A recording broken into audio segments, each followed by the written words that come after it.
नमस्कार, मैं हूं आपके साथ अभिषेक भट्टाचार्य। मध्य प्रदेश की राजनीति से जुड़ी इस वक्त की बड़ी खबर आपको बता रहे हैं।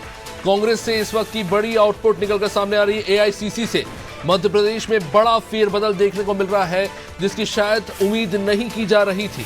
अभी अब से कुछ मिनटों पहले खबर सामने आ रही है, पीसीसी चीफ कमलनाथ को हटाकर अब जीतू पटवारी मध्य प्रदेश पीसीसी के अध्यक्ष चुने गए हैं।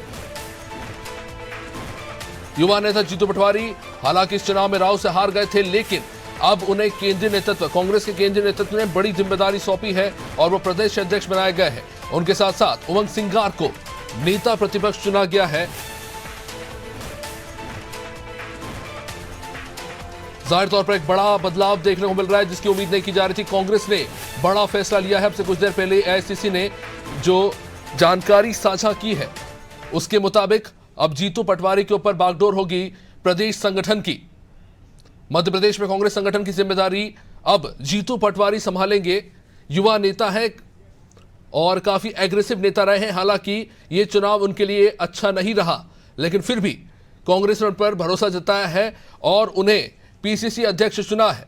अब तक ये बागडोर कमलनाथ संभाल रहे थे और इससे पहले अगर हम देखें तो कमलनाथ पीसीसी अध्यक्ष भी थे और नेता प्रतिपक्ष भी, लेकिन जब कांग्रेस ने एक पद एक व्यक्ति का जो नियम लागू किया, उसके बाद गोविंद सिंह को नेता प्रतिपक्ष का पद दिया गया, जबकि पीसीसी के अध्यक्ष कमलनाथ रहे। लेकिन अब चुनाव के बाद नया बदलाव देखने को मिल रहा है मध्य प्रदेश में। अब एक तरह से देखा जाए तो कांग्रेस की बागडोर मध्य प्रदेश में युवा नेताओं को सौंप दी गई है।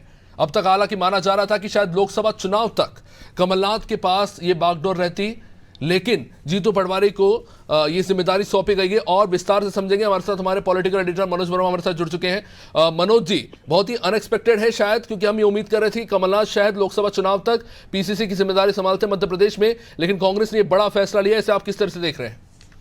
देखिए, ये खबरें भी जो कमलनाथ के खेमे से जुड़े लोग हैं वही कह रहे थे, क्योंकि जब भी पीसीसी चीफ बदलने की बात आती थी तो कहा जाता था कि खर्चा कौन उठाएगा पीसीसी का। और कमलनाथ उद्योगपति है, सक्षम है, तो ये एक ऐसा मुद्दा था जो कमलनाथ को मजबूत बनाता था। लेकिन जिस प्रकार से करारी हार हुई है और नेताओं ने अपनी जिम्मेदारी लेने की बजाय ईवीएम को दोषी ठहराया। हालांकि दिल्ली में उनका दाव चला नहीं था और जो के.सी. वेणुगोपाल जो कि प्रभारी है, इसके साथ ही जो खड़गे हैं राष्ट्रीय अध्यक्ष मल्लिकार्जुन, तो उन्होंने इस मुद्दे को ज्यादा तूल नहीं दिया था। तो उसके बाद से समझ में आ रहा था कि मध्य प्रदेश में शायद बदलाव हो सकता है, लेकिन ये कहा जा रहा था कि लोकसभा तक कमलनाथ ही प्रदेश अध्यक्ष की कमान संभालेंगे और नेता प्रतिपक्ष का चयन हो सकता है। और पिछले दिनों जो नेता प्रतिपक्ष के चयन को लेकर बैठक हुई थी भोपाल में, लेकिन उससे भी कमलनाथ ने दूरी बनाई हुई थी और ये कहा था, उनकी तरफ से कहा गया था कि उनका पहले से छिंदवाड़ा में कार्यक्रम था, जबकि इस बैठक का आयोजन ही उन्हीं के द्वारा किया गया था, जिसमें रणदीप सुरजेवाला और तमाम सारे पदाधिकारी थे। उन्होंने 1-to-1 चर्चा की थी। तब भी कयास लगाए जा रहे थे कि संभवतः किसी आदिवासी या ओबीसी को नेता प्रतिपक्ष की कमान सौंपी जा सकती है। लेकिन इसके साथ ही अजय सिंह का नाम भी इस रेस में आगे था, जो कि पहले नेता प्रतिपक्ष रह चुके हैं। लेकिन जिस प्रकार से बीजेपी ने पीढ़ी परिवर्तन किया है मध्य प्रदेश में कि 18 साल पुराने शिवराज सिंह को बाहर कर दिया है, इसके साथ ही जो मुख्यमंत्री बनाने की उम्मीद में बैठे थे तमाम दिग्गज नेता, चाहे कैलाश विजयवर्गीय हो, चाहे ओबीसी चेहरे प्रहलाद पटेल हो, उन सबको मुगालते पार्टी ने एक झटके में दूर कर दिए थे। तो उसके बाद से कांग्रेस को भी लगा कि यही मौका मुफीद है। तो उसके पहले ही और जो बीजेपी और उसके मुख्यमंत्री के खिलाफ कुछ भी बोलने से एआईसीसी ने मध्य प्रदेश के नेतृत्व को मना कर दिया था कि उनके किसी भी निर्णय के खिलाफ अभी तुरंत कुछ भी अपोजिट बात ना बोली जाए। वो पिछले दिनों जब उमंग सिंगार हमने देखा था, दिग्विजय सिंह से मिले थे, बुका लेकर गए थे, तब इन अटकलों को हवा लगी थी कि शायद उमंग सिंगार को कोई महत्वपूर्ण जिम्मेदारी सौंपी जा सकती है। क्योंकि जब पिछली बार कांग्रेस की सरकार बनी थी तब उमंग सिंगार ने रेत माफिया से मिलीभगत के आरोप दिग्विजय सिंह पे लगाए थे और गंभीर आरोप उन पर लगाए थे। और मजे की बात यह है कि जीतू पटवारी अभी हाल ही में राहुल से चुनाव हारे हैं। पिछली सरकार में वो मंत्री थे, कमलनाथ सरकार में, और कार्यकारी अध्यक्ष भी उनको बनाया गया था और वो राहुल गांधी की गुड बुक में आते हैं। इसके साथ ही उमंग सिंगार, उनको झारखंड में एक महत्वपूर्ण जिम्मेदारी सौंपी थी पार्टी ने, जिसको उन्होंने बखूबी निभाया था। झारखंड में कांग्रेस की सरकार गठबंधन से वहां बनी थी। और हेमंत कटारे पार्टी का युवा चेहरा है, उनके पिता सत्यदेव कटारे भी लंबे समय तक नेता प्रतिपक्ष रहे, बीमारी के कारण उनका निधन हुआ था। तो एक तरह से पार्टी ने ओबीसी, जो बीजेपी ने काट चली थी ओबीसी मुख्यमंत्री, तो ओबीसी को उन्होंने प्रदेश अध्यक्ष बना दिया है। एक आदिवासी को, जो कि बीजेपी ने आदिवासी को अभी, क्योंकि मंत्रिमंडल में कितना स्थान मिलेगा, उप मुख्यमंत्री नहीं बनाया उन्होंने, जी तो एक आदिवासी को, क्योंकि बीजेपी ने दलित और एक ब्राह्मण, राजेंद्र शुक्ला जगदीश देवड़ा को जोड़ा, तो एक उमंग सिंगार को आदिवासी चेहरे में बिठा दिया नेता प्रतिपक्ष में, और एक ब्राह्मण चेहरा जो कि युवा है, और उनको ग्वालियर चंबल से इस पद पर बिठा दिया गया है कि उप नेता प्रतिपक्ष बना दिया गया है। तो एक तरह से मालवा निवाड़, क्योंकि कहा जाता है कि मध्य प्रदेश की सत्ता का रास्ता मालवा निवाड़ से होकर जाता है, और दूसरा ग्वालियर चंबल, जहाँ की पिछले चुनाव में भी कांग्रेस को अच्छी सफलता मिली थी, और इस चुनाव में भी कांग्रेस ने कमोबेश बाकी क्षेत्रों के मुकाबले बेहतर प्रदर्शन किया था।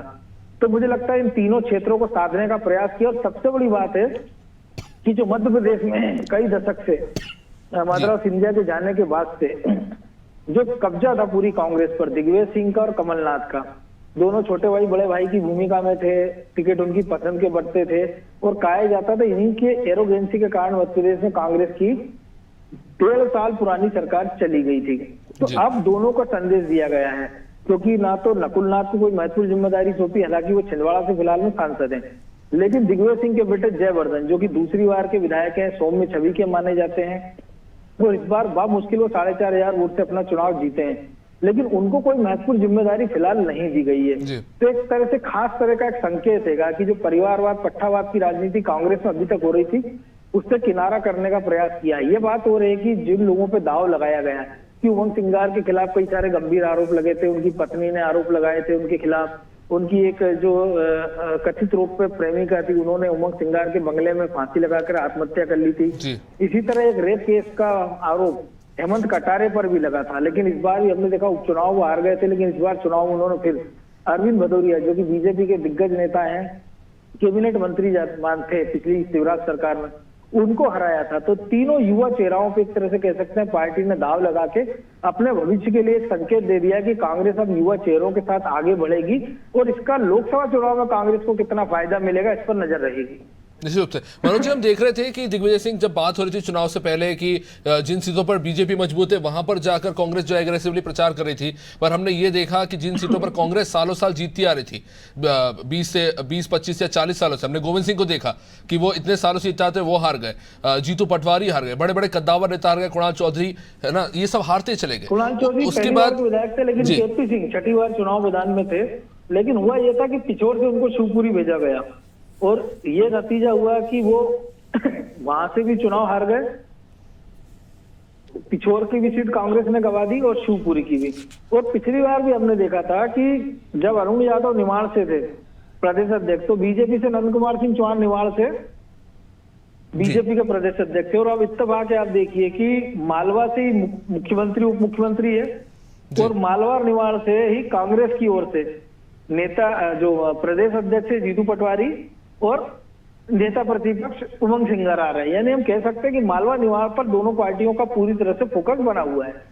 तो एक तरह से कह सकते हैं वहां पे राजनीति अब थोड़ी सेंट्रलाइज हुई है, लेकिन क्या हम ये मान सकते हैं कि इस तरह से जो हार हुई है कांग्रेस की, तो कहीं ना कहीं कांग्रेस की ये बात समझ में आई है कि अगर पुराने नेतृत्व के भरोसे टिके रहे तो कहीं ना कहीं जो जमीन खिसकती नजर आ रही है वो और खिसकती चली जाएगी। और क्या हम अनुसार मान सकते हैं कि राजस्थान में भी कुछ ऐसे बदलाव देखने को मिलेगा? क्या हो सकता है कि अशोक गहलोत को भी अब पीछे रख के अब सचिन पायलट को आगे लाया जाए, क्योंकि राजस्थान में बहुत बुरी हार हुई है? देखिए, वहां भी जो है प्रदेश अध्यक्ष जब सचिन पायलट थे तो उनको जब हटाया गया था बगावत के बाद, तो जो अशोक गहलोत थे उन्होंने अपनी पसंद का वहां प्रदेश अध्यक्ष बनवाया था, लेकिन पार्टी को चुनाव में करारी हार का सामना करना पड़ा था। तो या तो हो सकता है संतुलन बिठाने के लिए पार्टी वहां फिर से सचिन पायलट को अध्यक्ष बना दे, क्योंकि हमने छत्तीसगढ़ में देखा विरोध के सुर उठ रहे थे, लेकिन दीपक बेज को ही अध्यक्ष बनाए रखा गया है। लेकिन जो नेता प्रतिपक्ष है वो चरणदास महंत को बनाया गया है। चरणदास महंत अविभाजित मध्य प्रदेश में भी मंत्री रहे, दिग्विजय सिंह सरकार में अनुभवी आदमी माने जाते हैं, और उसके साथ ही वो पिछली बार नेता जो विधानसभा अध्यक्ष भी रह चुके हैं।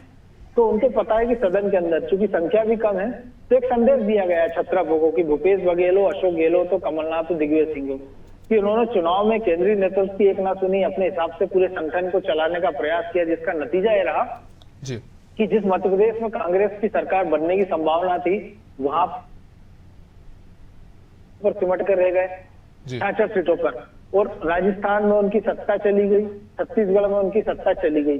तो कुल मिलाकर ये कह सकते हैं कि केंद्रीय नेतृत्व ने जो मध्य प्रदेश में प्रयोग देखा हमने बीजेपी में, राजस्थान में, छत्तीसगढ़ में, कि नए चेहरों पे प्रयोग किया। राजस्थान में एकदम पहली बार के जो विधायक थे भजन लाल शर्मा, जी। उनको मुख्यमंत्री बनाया गया। दिया कुमारी और बैरवा को उप मुख्यमंत्री बनाया गया था। एक दलित चेहरा, एक राजपूत चेहरा मध्य प्रदेश में, एक दलित, एक ब्राह्मण उप मुख्यमंत्री, एक ठाकुर नेता प्रतिपक्ष, तो आपकी विधानसभा अध्यक्ष नरेंद्र सिंह तोमर, और एक ओबीसी मुख्यमंत्री। इसी प्रकार छत्तीसगढ़ में हमने देखा कि एक आदिवासी को उन्होंने मुख्यमंत्री बनाया, और बीजेपी ने इसके पहले वहां 15 साल सत्ता में रही थी, रमन सिंह पर भरोसा जताया था। इस बार रमन सिंह को वहां विधानसभा अध्यक्ष बना के वहां भी 2 डिप्टी सीएम बनाए गए हैं।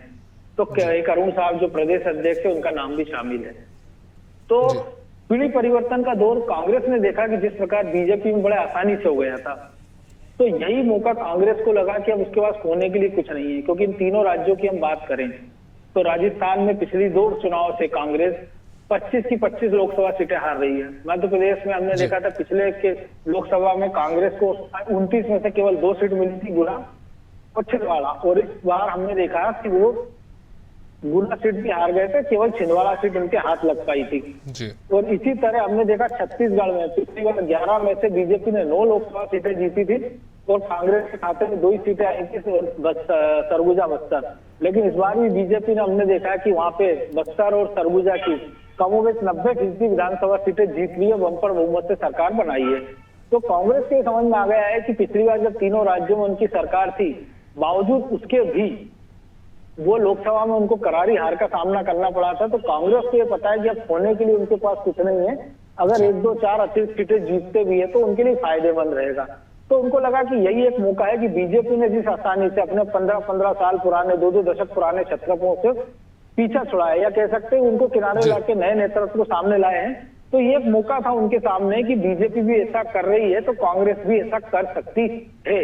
और जिस प्रकार का बोल्ड डिसीजन हुआ, तो निश्चित तौर पर इसमें राहुल गांधी ने अपनी एक दम दिखाया है कि भले चेहरा मल्लिकार्जुन खड़गे आगे रहे होंगे, लेकिन ये जो पूरी टीम चुनी गई है, क्या वो छत्तीसगढ़ की हम बात कर लें या मध्य प्रदेश की, उसमें सीधा सीधा राहुल गांधी का दखल साफ नजर आता है।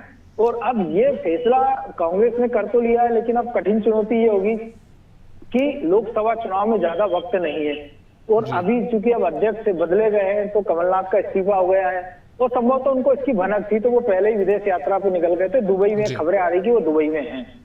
तो अब सारी जो कमेटियां हैं, वो सारा संगठन वो पूरा भंग हो जाएगा, और नए सिरे से जीतू पटवारी को कवायद करना पड़ेगी, और वो अपनी टीम कितनी बेहतर चुनते हैं। क्योंकि हमने देखा है कि 150 से ज्यादा प्रवक्ताओं की टीम थी पिछली बार। अगर महासचिवों की गिनती करें तो 100 से ज्यादा महासचिव थे, उपाध्यक्षों की कोई गिनती नहीं थी। और इसके मुकाबले हम बीजेपी में देखें तो उनका तय फॉर्मेट है कि अध्यक्ष के बाद इतने महामंत्री होंगे, इतने प्रदेश मंत्री होंगे, इतने उपाध्यक्ष होंगे। तो कुल मिलाकर कह सकते हैं कि जीतू पटवारी के ऊपर एक चैलेंज होगा कि सारे गुटों को साथ लेकर चले, क्योंकि भले ही उन दोनों को पद से हटा दिया, मतलब एक तरह से दरकिनार किया गया हो दिग्विजय सिंह की पसंद और कमलनाथ की, लेकिन सत्ता संगठन में जो उनका होल्ड है, खासतौर से संगठन की, क्योंकि लंबे समय तक दोनों ने इसके अपने पास रखा, तो उसकी छाया से उनको पीछे छूटना होगा। युवा और मिश्रित जो अनुभवी चेहरे हैं, उनको साथ लेकर चलना होगा, ताकि किसी प्रकार का असंतोष उनके सामने दिखाई ना दे और लोकसभा में कांग्रेस बेहतर प्रदर्शन कर पाए। निश्चित रूप से बहुत बहुत शुक्रिया मनोज जी। तो जाहिर तौर पर एक बड़ी जिम्मेदारी मिली है जीतू पटवारी को, और आने वाले समय में कई चुनौतियां होगी, छत्रपों से जूझना होगा, और आने वाले लोकसभा चुनाव भी सामने है आने वाले कुछ महीनों में। तो जाहिर तौर पर देखना होगा कि किस तरह से इन सब चीज़ों से वो आगे बढ़ते हैं। लेकिन खैर,